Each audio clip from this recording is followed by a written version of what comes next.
Our first guest today is a local Anishinaabe author, Patty Krawec.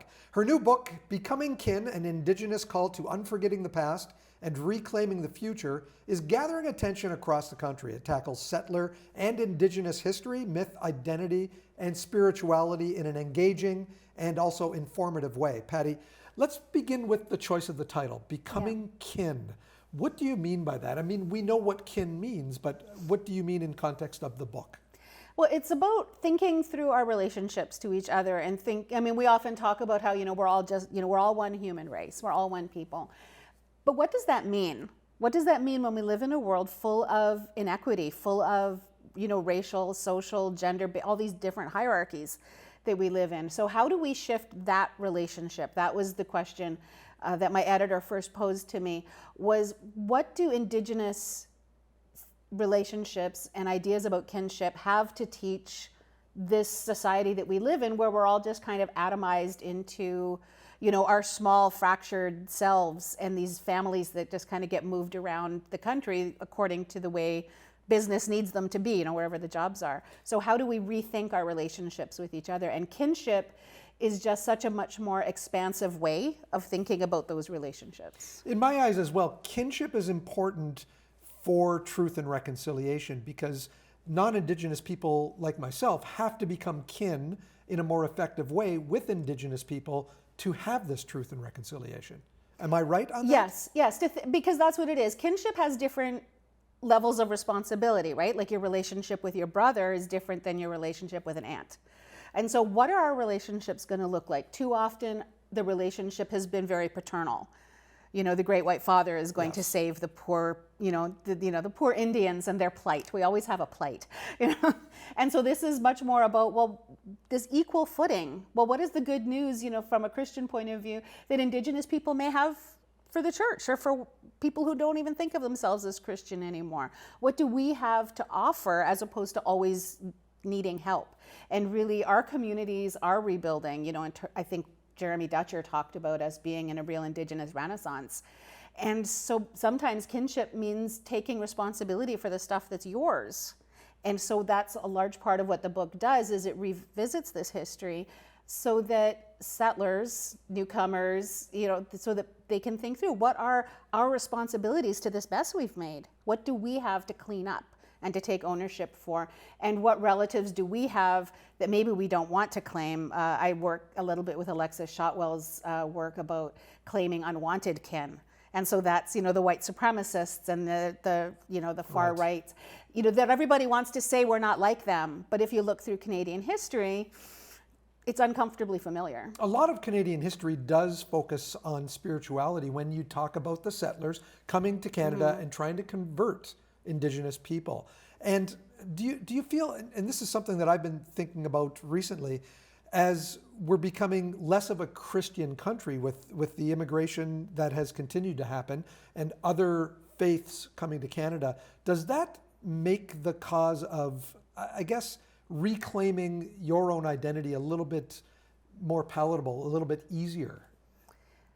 Yes and no. I think the idea of a multicultural Canada, a multi-religious Canada, it's very superficial, as long as it doesn't conflict with what Canada wants, because Canada is still very much a Christian country when you look at whose statutory, whose religious holidays are statutory holidays, right? How is the week organized? What beliefs do the senior politicians still need to present to the world? That's a constant criticism of Singh, is that he's not Christian, he's another religion.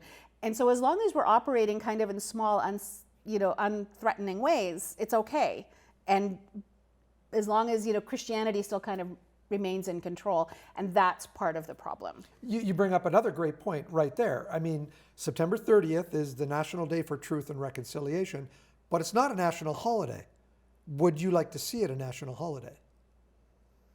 Yeah, I have heard so many mixed feelings about that, both from myself and from others, because when things get turned into a national holiday, it just becomes a day to go shopping, because it's a national holiday for who? Right? Like, it's not a national holiday for people who work in the service industry. None of them are. So at least if it's a day where kids are still in school, like tomorrow I'll be speaking to kids in school, they're going to be there, they're going to be hearing about it. whereas if it's a national holiday, it just becomes another long weekend to go camping. So I see value in it. I see value in it being recognized, but also the government doesn't give us anything that will cost it anything, right? And so they kind of take over the message, and there has not been nearly enough truth, and yet, they're rushing towards reconciliation. In your subtitle of the book, yeah, Unforgetting the Past, what do you actually mean by that?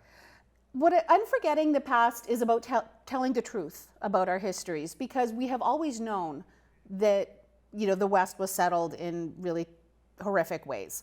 That slavery, Canada's always positioned as the place that, the Underground Railroad, and they found freedom here. Well, there was slavery here too. And even when there wasn't, industry still relied on products from the slaveholding South. So Canada still built wealth on slavery, but that's not the story that gets told. And so it's about reclaiming those stories and kind of unforgetting this stuff about that we know that Indigenous people have talked about, that Black people have talked about, that migrants have talked about, and it's these histories that have always been kept quiet. And so we're going to unforget that. We're going to bring those back to the center, because when we do that, we can reimagine a future. We can reimagine a future in which we are good relatives to each other, in which we live in that place that the Haudenosaunee first offered the settlers, that 2-row, where we live our way, settlers will live their way, and it'll be good relationship on more equal footing rather than this kind of hierarchy that we've got right now. In your book, you share some of your own personal experience. Was that difficult to do? Every chapter started out as quite academic, because I read a lot and I like hanging out with academics and listening to what they say. So every chapter started very academic. And then my friend Lee Francis from Red Planet Books, he said, we need more you in this book. We need more you. This is also your story. And so I went through and started weaving through more of my own story.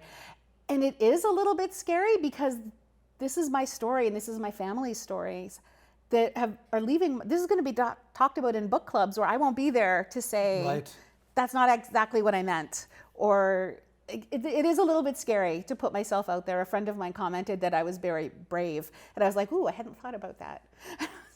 I think it is a brave thing to do. It's a brave thing to put all of these thoughts in print, and also to share your story along with it. Patty, can I ask you, as we wrap up, would you come back in another month or two after you've done some of the promotion of this book and sit down and talk a little bit more about it? Oh, for sure. Absolutely. Well, thanks for coming in today. Thanks for having me.